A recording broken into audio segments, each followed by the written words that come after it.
OP Shukla, page number 112, प्रश्न पत्र 2012। Dictation start. सभापति महोदय, वित्त मंत्री महोदय के बजट भाषण पर कई माननीय सदस्य अपने विचार व्यक्त कर चुके हैं। कुछ सदस्यों ने वित्त मंत्री महोदय के सामने बड़े अच्छे सुझाव भी रखे हैं।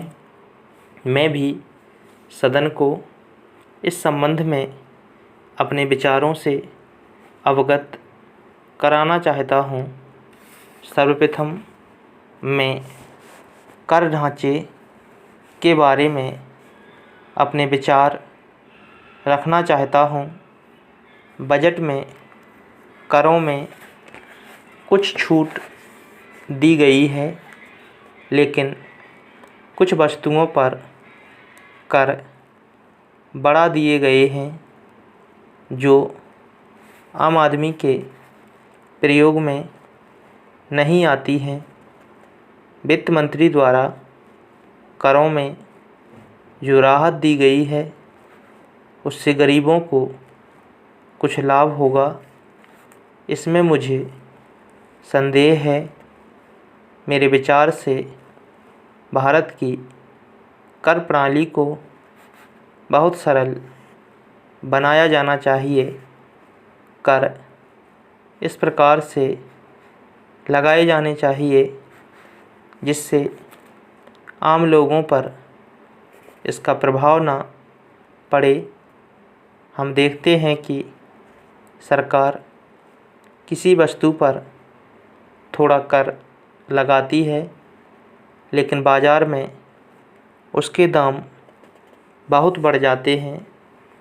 कर बढ़ाने के साथ साथ सरकार को यह भी कहना चाहिए कि किस किस वस्तु के दाम नहीं बढ़ाए जाएंगे। सरकार यदि ऐसा नहीं करती है तो वस्तुओं के दाम बढ़ते जाते हैं और सरकार उसे रोक नहीं पाती है। सरकार को ऐसे कदम उठाने चाहिए जिससे देश की गरीब जनता को लाभ मिल सके।